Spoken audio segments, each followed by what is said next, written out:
Perempuan tak diciptakan dari tulang kepala bagian atas karena posisinya bukan untuk disanjung dan dipuja semata.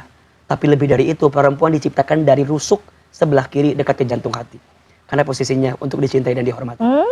Maka baik, Ahilman, hakikatnya kita sering kali membahas ya, bahwa lebih baik itu tadi diam, atau kalau memang mau berkata yang baik gitu. ya, Bahkan Ahilman, saya ingat banget cerita, diam itu emas, tapi berkata yang baik itu adalah berlian. Nah, kita mau refresh lagi, kita mau recall lagi, kenapa penting buat kita itu untuk, ya itu pilihannya cuma dua. Kalau nggak ngomongnya yang baik, ya harus diam. Memang kalau misalnya kita tuh ada sesuatu yang ganjel, kita nggak boleh mengumpat ya, kita nggak boleh mengeluarkan emosi dalam diri kita ya. Tafadhol. baik, bismillahirrahmanirrahim. Alhamdulillahirabbil alamin. Allahumma sholli ala sayyidina Muhammadin sallallahu alaihi wasallam wa ala alihi wa sahbihi ajmain. Amma ba'du. Pemirsa CNN Indonesia yang dicintai Allah, semoga kita semua makin disayang Allah. Amin. Makin diberkahi oleh Allah. Dan tentunya setiap hembusan nafas yang kita hadirkan selama ini digunakan semata-mata hanya untuk mendekat taat kepada Allah Subhanahu wa taala. Amin. Amin ya rabbal alamin. Pagi ini kita akan membahas tentang bagaimana cara kita menjaga lisan, ya. Kalau kita bicara tentang lisan, memang ada istilah lisan ini tidak bertulang. Iya. Ya, lisan tak bertulang. Iya, lidah tak bertulang ya. Lidah tak bertulang. Berarti ya saking tak bertulangnya kita mudah terpeleset gitu dengan apa yang kita hadirkan dalam lisan kita. Maka Nabi SAW memberikan satu highlight kepada kita untuk benar-benar menjaga lisan. Karena ternyata kualitas yang kita keluarkan di lisan kita itu menggambarkan kualitas keimanan kita kepada Allah Subhanahu wa taala. Sebagaimana Nabi bersabda, "Man kana yu'minu billahi wal yaumil akhir falyaqul khairan aw liyasmut." Barang siapa yang beriman kepada Allah dan beriman kepada hari akhir, maka berkatalah yang baik atau diam. Jadi perhatikan Mbak Mila, dalam hadis tersebut bagaimana kemudian Nabi menyamakan konteks menjaga lisan itu dengan kualitas iman kita kepada Allah. Iya, betul. Berarti maknanya makin benar iman seseorang, makin benarlah juga dia menjaga lisannya. Makin benarnya iman seseorang kepada Allah dan hari akhir, maka makin benarlah yang keluar di lisan dia. Makin hati-hati ketika berucap. Makin hati-hati ketika kita berkata. Makin hati-hati ketika kita mengeluarkan daripada lisan kita. Bahkan dalam hadis yang lain Nabi menyampaikan, salamatul insan fi hifdil lisan. Selamatnya manusia itu tergantung menjaga lisannya. Bahkan kualitas yang keluar di lisan ini menggambarkan juga kualitas isi hati kita. Imam Al-Ghazali rahimahullah pernah menyampaikan, lisan itu etalase hati. Jadi kalau kita mau melihat apakah hati seseorang itu baik atau tidak, maka perhatikan apa yang keluar di lisannya. Lisan menunjukkan kualitas iman kita. Lisan sebagai indikator keselamatan dalam diri kita. Lisan adalah etalase hati. Setidaknya 3 alasan ini yang membuat kita harus menjaga lisan dengan cara yang baik. Jadi kita tuh memang betul ya bisa menilai seseorang itu karakternya seperti apa tuh dari lisannya. Iya. Jadi kalau kemudian kamu jangan don't judge the book by its cover. Sebenarnya juga kalau untuk urusan ini nggak bisa juga. Kita harus benar-benar lihat juga ya. Maksudnya memang apakah kebaikan yang keluar dari mulutnya itu kan juga mencerminkan hatinya. Iya, makanya ada yang bilang gini, Ustadz, sebenarnya orang itu hatinya baik sih. Ya ngomongnya aja bikin pedas gitu kan. Bicaranya aja kayak begitu. Nah sekarang pertanyaannya, apakah mungkin orang yang punya hati baik tapi lisannya nggak baik? Kayaknya sulit ya. Kayaknya nggak mungkin. Karena lisan ini etalase hati. Berarti yang keluar di lisan itu menggambarkan isi hati. Ibaratnya teko. Teko itu hanya akan mengeluarkan isi teko. Kalau dalam teko itu kopi, maka yang keluar adalah kopi. Kalau dalam teko itu adalah teh, maka yang keluar adalah air teh. Kalau yang dalam teko itu adalah air putih, maka yang keluar pasti air putih. Mohon maaf. Kalau yang dalam teko itu air comberan, maka yang keluar adalah air comberan. Begitulah kualitas hati. Kalau di hati ini bersih, hati ini baik, hati ini lembut, maka yang keluar di lisan adalah kelembutan hati yang akan menggambarkan kebaikan juga. Oke. Jadi pentingnya itu tadi ya, menjaga hati supaya lisan juga yang keluar. Betul. Juga yang baik-baik. Betul. Nah, kadang kita juga terjebak juga dalam situasi yang kita itu mungkin tanpa sadar ya, kita itu mengatakan sesuatu tapi kita nggak mikir dulu. Nah, itu juga nggak boleh ya. Nggak boleh. Makanya apa yang keluar di lisan kita itu lebih tajam daripada peluru dari sebuah pistol. Kenapa? Satu perkataan yang kita keluarkan di lisan bisa menusuk atau bisa pedang ya. bisa menyakiti banyak kepala. Tapi kalau satu peluru mungkin hanya satu kepala yang tersakiti. Tapi lisan bisa banyak kepala yang tersakiti. Dan mohon maaf, apa yang keluar dari lisan kita nggak bisa balik lagi. Reversible. Maka harus berhati-hati ketika berucap, harus berhati-hati ketika berkata-kata, karena khawatir yang keluar itu menyakiti hati orang lain, dan itu mohon maaf akan menjadi luka yang terus ada di hati orang yang kita sakiti. Maka ada istilah begini, yaitu sakit gini, sakitnya badan karena disakari mungkin dikasari bisa disembuhkan gitu. Tapi sakitnya hati gara-gara lisan yang terucap salah kepada kita itu sulit untuk dimaafkan, sulit untuk dilupakan. Apalagi perempuan. Karena perempuan itu kan yang titik lemahnya di telinga gitu. Maka perempuan itu paling mudah sakit perasaannya ketika ada satu kata yang kemudian menyakiti dirinya. Maka ada istilah al-mar'atu kal mir'ah. Perempuan itu hatinya seperti cermin. Cermin itu kalau sudah pecah, engkau bisa kembali merangkai pecahan cerminnya, tapi pantulan cahayanya tidak akan sama seperti sedia kala. Itulah hati perempuan. Kalau sudah ada kata yang menyakiti hati, mudah dimaafkan tapi tak mudah dilupakan. Maka ada istilah, kenapa perempuan itu diciptakan dari tulang rusuk sebelah kiri dekat ke jantung hati? Kenapa perempuan tak diciptakan dari tulang kaki bagian bawah? Dan kenapa perempuan tak diciptakan dari tulang kepala bagian atas? Kenapa tuh? Tahu nggak? Nggak tahu ya? Nggak tahu. Ya, coba kita pikirkan ya jawabannya. Dekat dengan hati maksudnya. Di jantung hati kan? Di kan? jantung hati, iya. Perempuan tak diciptakan dari tulang kaki bagian bawah. Karena Posisinya bukan untuk di bawah, dihina dan dicaci maki. Perempuan tak diciptakan dari tulang kepala bagian atas karena posisinya bukan untuk disanjung dan dipuja semata. Tapi lebih dari itu, perempuan diciptakan dari rusuk sebelah kiri dekat ke jantung hati. Karena posisinya untuk dicintai dan dihormati. Maka hati-hati berkata-kata, apalagi dengan perempuan. Jadi kadang perempuan tuh mudah sakit hati dengan kata-kata, lisan. Tapi juga perempuan paling mudah rentan. Menyakiti dengan lisan. Betul, itu paling rentan. Jadi maka wajar, seseorang itu akan mudah disakiti dengan apa yang mudah juga dia menyakiti. Oke, paham. Makanya kelemahan sekaligus kekuatannya itu di lisannya. Di lisannya. Maka perhatikan, kenapa laki-laki kalau nangis yang dipegang mata, tapi kalau perempuan nangis yang dipegang adalah mulutnya. Ya juga sih. Betul nggak? Betul nggak? Iya. Kan kalau laki-laki nangis kan mata nih. Kalau perempuan nangis kan biasanya megangnya mulut. Gitu. Kan, udah kan? Kenapa coba? Nah ini kata para ulama menggambarkan titik dosa yang paling banyak dia lakukan. Laki-laki mudah kalau menangis seperti mata karena ya pandangan matanya mudah banyak berbuat dosa. Sedangkan perempuan lebih banyak menutup mulutnya karena menunjukkan bahwa titik dosanya lebih banyak pada mulut. So ini bukan berarti mendiskreditkan ya, tapi artinya bahwa secara fitrah kita harus benar-benar memastikan jaga lisan kita. Karena kualitas lisan menunjukkan keimanan, kualitas lisan menjadi etalase hati, dan yang kedua bisa juga menjadi sesuatu yang bisa menyelamatkan seseorang maupun bisa menggelincirkan. Nanti kita bahas. Langsung praktek tadi saya berkaitan sama perempuan. Aduh, perempuan tuh kalau udah urusan lisan ya ketemu sama teman-temannya nggak seru kalau misalnya nggak ngomongin orang misalnya hal kayak gitu. Nah, belajar diam itu kan juga effort ya. Nanti kita bahas ya. Ini konteks dalam belajar diam nih. Maksudnya ini sering saya alami terutama mungkin buat ibu-ibu ya, kaum perempuan nih. Biasanya kalau sudah ketemu sama teman-temannya selalu tidak menarik, tidak hidup percakapan itu kalau mungkin tidak mengomentari kehidupan orang lain tuh. Nauzubillah, sebenarnya nggak boleh kita tahu gitu ya. Cuman kadang-kadang itu kita udah berusaha menahan diri. Aduh, nggak usah komen, nggak usah apa gitu. Tapi sulit sekali, gimana ya ya kayak gini tuh. Harus seperti apa kita?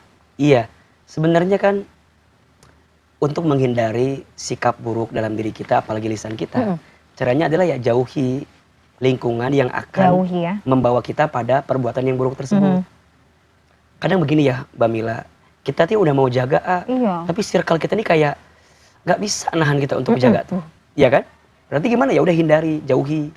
Ya termasuk nasihat Umar bin Khattab kan, jauhi orang-orang yang menyakitimu atau jauhi orang-orang yang membuatmu akan sakit dengan perbuatan itu gitu. Maka tinggalkan, jauhi. Dan ya namanya lisan ya memang harus terus dilatih untuk bisa tidak terlalu banyak mengeluarkan kata-kata yang tidak bermanfaat. Sebenarnya dalam hidup kan kita tidak bisa lepas dari itu ya. Dari mana sumbernya? Kan dari hati.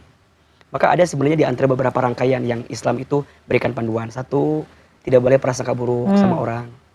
Ya, zon ya, karena sebagian zon itu adalah ithmun, dosa. Kalau kita sudah prasangka buruk sama orang, maka nanti yang kedua tuh Mbak Mila, kita akan sibuk mencari kesalahan orang. Tajasus, mencari-cari atau mata-matai kesalahan orang. Nah, kalau udah nih Mbak Mila biasanya satu tadi prasangka buruk sama orang. Dua, mencari kesalahan. Biasanya kalau mencari kesalahan, pasti yang ketiga, membicarakan aib orang. Jadi, untuk mengkonfirmasi tentang kesalahan itu, maka dia melibatkan orang lain untuk ikut campur gitu. Tahu nggak sih? Nah, itu kan sebenarnya kalimat awal untuk memvalidasi Iya. tentang prasangka buruk yang dia punya, tentang kesalahan yang dia cari, kemudian dia omongin dengan orang lain. Yang keempat, biasanya kalau sudah ke situ, pasti yang keempat, menumbuhkan kebencian kepada orang.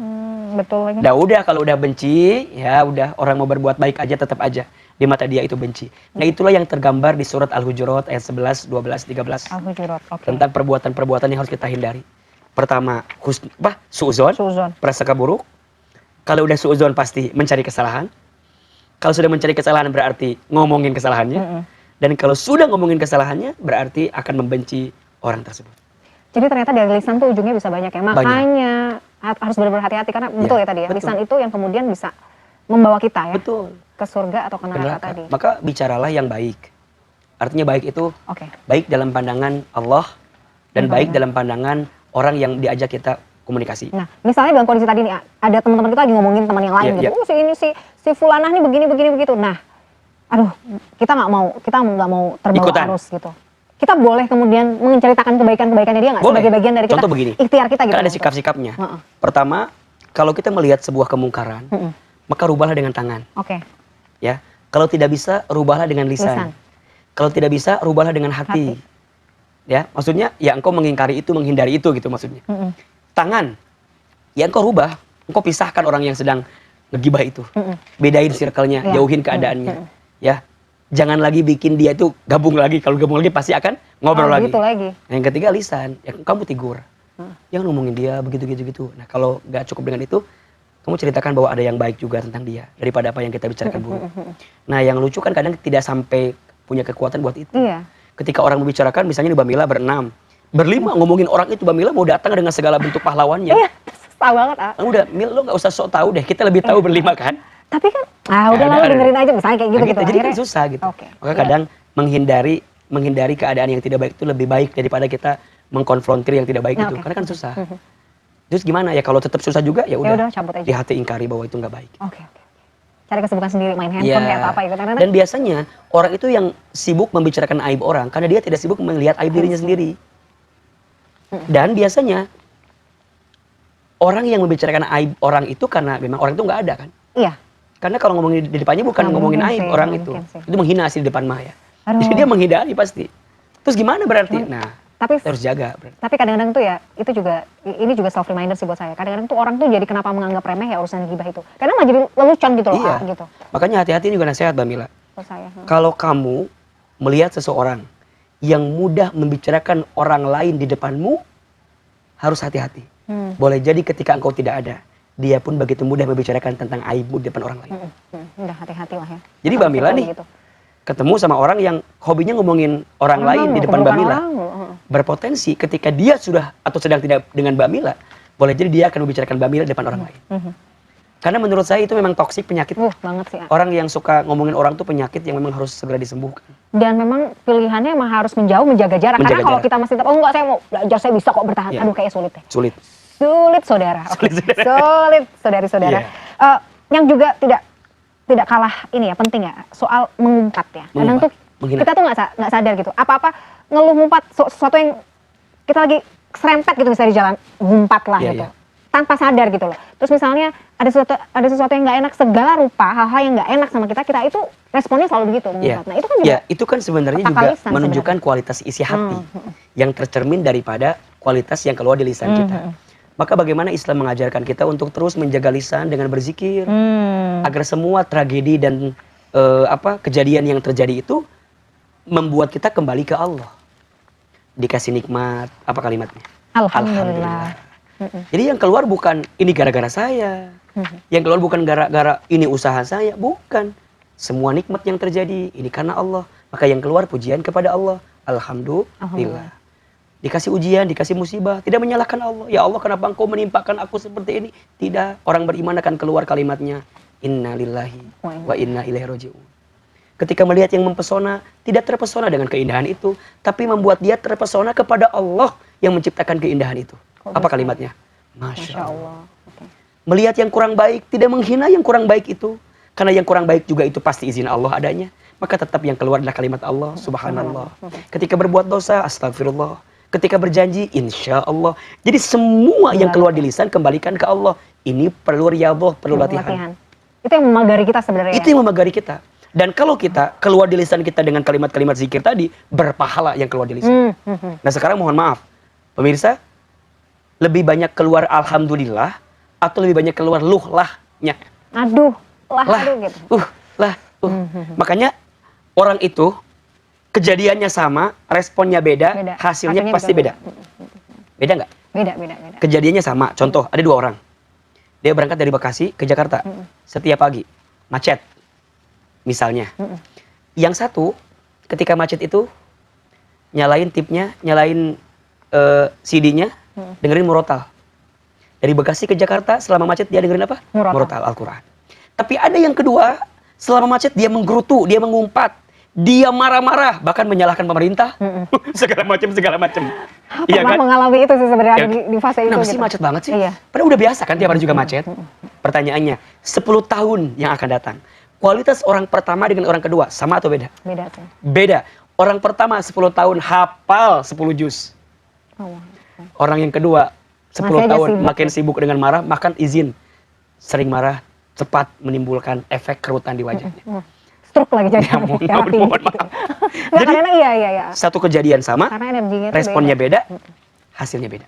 Dan itu perlu dilatih ya. Betul. Belum mungkin sepenuhnya kita udah bisa langsung semuanya kayak zen, tenang gitu. Semuanya disikapi lagi dengan ini. Enggak sih. Memang makanya ya tidak harus semua dikomentarin. Tidak harus semua diucapin, tidak harus semua diungkapin. Nah berarti kalau, nanti dibahasnya nanti ya. Berarti kalau misalnya itu menghadapi situasi yang gak enak, yang biasanya itu kita ngumpat ya atau menggerutu gitu. Tapi kan kita harus diam. Nah selama diam itu kita ngapain? Ngapain? Nah nanti kita bahas ya. Kita tuh udah tahu ya, daripada ngumpat keluar di lisannya, udah kita diam aja. Tapi kalau ngegerutu juga di dalam hati gimana? Bukannya sama aja?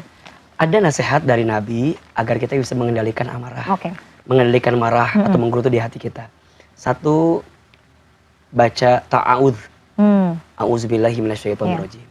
Ketika dalam hatimu ada kemarahan, ada kekesalan, maka baca ta'awudz agar engkau dilindungi oleh Allah dari kemarahan hatimu yang dihasutkan oleh syaitan yang menggoda dirimu.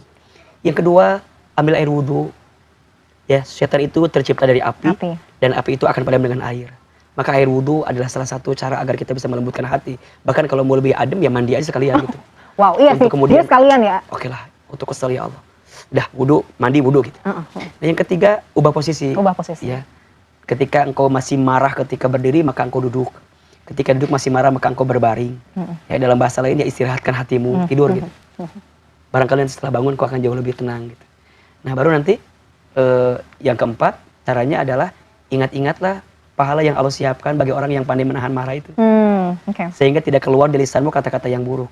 Barang siapa yang mampu marah, tapi dia memilih untuk tidak marah, maka nanti di hari kiamat dia akan memilih pahala yang dia inginkan. Boleh memilih. Jadi dia bisa marah, tapi dia memilih untuk tidak marah. Maka nanti di hari kiamat kata Nabi, dia boleh memilih apapun yang dia inginkan. Kalau dalam bahasa hadisnya dia boleh memilih bidadari cantik yang dia inginkan gitu. Saking besarnya pahala yang Allah siapkan bagi orang yang pandai menahan amarah itu. Maka ya ini kan urusan hatinya Mila. Kadang kan terucap di lisan gitu. Kalau sekarang mungkin di lisan bisa di stop, tapi di sosmed kenceng akan mengeluarkan kata-kata itu gitu. Baru juga. Jadi ingat ya, maksudnya gini, kita bisa ya, kita nahan diam bisa gitu. Pada akhirnya kita justru sumpah serapah yang keluar di medsos gitu. Di status Instastory misalnya atau WhatsApp gitu. Dan itu menurut saya lebih berbahaya karena menimbulkan banyak orang yang jadi lebih tahu lagi. Yang awalnya marah jadi bongkar aib ujungnya. Nah, ini yang membawa sesuatu yang madharat, yang tidak membawa maslahat dalam hidup, malah menjadi sesuatu yang menjatuhkan dalam hidup. Nauzubillah. Nah, kadang-kadang tuh ini yang juga kita sering jumpai ya di media sosial. Lagi-lagi kan ini yang paling gampang lah untuk melihat karakter orang tuh. Kita bisa lihat ya, macam-macam orang itu semua kita bisa lihat segampang kita buka media sosial. Gampang banget ketika misalnya kita melihat ada keburukan, orang itu melaknat ya. Nah, itu gimana sih? Gitu. Iya, memang pada akhirnya ini butuh latihan untuk bisa menata lisan dan berangkat dari menata hati. Betul. Maka ada satu doa yang diajarkan oleh Nabi Musa alaihissalam agar kita bisa menjaga hati sekaligus menjaga lisan kita untuk bicara yang baik-baik. Pasti pemirsa tahu doanya. Rabbi shrahli sadri wa yassirli amri wahlul 'uqdatam min lisani yafqahu qawli. Perhatikan terjemahannya. Bagus sekali. Rabbi shrahli sadri.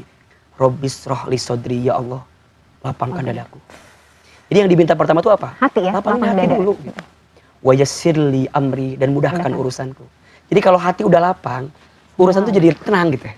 jadi nyaman gitu. Terus apa lagi? Hilangkan kekakuan di lisanku. Rabbis shrahli sadri wa yassir li amri wahlul 'uqdatam min lisani. Dan jauhkan, hilangkan kekakuan di lisanku, termasuk hilangkan kasarnya lisanku, hilangkan buruknya lisan ini ya Allah dalam berkata-kata. Yafqahu qauli, sampai orang itu bisa paham dengan apa yang aku ingin katakan. Sampai pada titik kita nggak usah berkata, orang nggak ngerti apa yang mau kita sampaikan. Makanya orang kalau marah diam kan? Iya. Ya. Ada yang orang marah tuh diam, ada yang kemudian meledak-ledak. Iya. Jadi Tapi kan lebih baik memilih diam. selesai. Karena diamnya dia sedang berdialog dengan Tuhannya. Sehingga Tuhannya memberikan kelembutan di hatinya. Dan biar kemudian Allah yang akan merubah keadaan orang yang ingin kita komunikasikan itu. Maka belajar ya untuk tidak banyak berkata-kata yang tidak penting dan tidak berguna sehingga akan merusak kebaikan dalam diri kita. Belajar diam itu penting ya. Penting. Ya tadi selama diam itu banyakin zikir aja sebenarnya. Iya, Dalam banyakin diam zikir. itu banyakin diam itu zikir bukan, aja bukan kalau kata orang Sunda bukan ngahulang ya. Ngahulang Bukan tuh diam terus iya jadi kosong gitu kosong ya. itu ntar masuk lagi yang lain kan. Makanya. Jadi ya dia mengungkapkannya dalam diam, diamnya dengan Allah dalam zikir. Maka ada istilah, ada anak-anak yang nanya, aku tuh suka sama dia gitu, tapi aku nggak bisa ngungkapin dia gitu. Saya bilang cukup diam. Diam gimana? Iya, cinta dalam diam, rindu dalam taat gitu. Jadi mencintainya dalam diamnya zikir kita kepada Allah. Masya Allah. Tikung dalam sholat tahajud. Gitu dong. Sedap. Jadi Wah, ini berbisiknya cocok ke ini. Allah. Boleh tikung tuh nggak apa-apa, Tikung. sholat tahajud ya. Tikung di sepertiga malam. Ya, bagi kita manusia, benteng itu terlalu kokoh untuk kita lewati. Tapi bagi Allah tidak ada yang tidak mungkin. Bagi Allah merubah siang ke malam aja gampang. Apalagi merubah hati orang yang kamu cintai. Masya Allah. Jangan khawatir dengan itu semua. Jaga lisan baik-baik aja. Dan belajar diam. Masya Allah. Ahilman, terima kasih sekali. Ini luar biasa sekali ya. Karena itu tadi ya, seperti tadi Ahilman sampaikan, perempuan itu bahayanya juga di lisan. Lisan. Kekurangan kelebihannya memang di lisan. Jadi ngomongnya banyak, tapi itu juga bisa jadi potensi tergelincirnya juga Betul. banyak. Gitu. Jadi ini jadi pengingat buat saya pribadi. Mudah-mudahan bisa terus jaga lisan.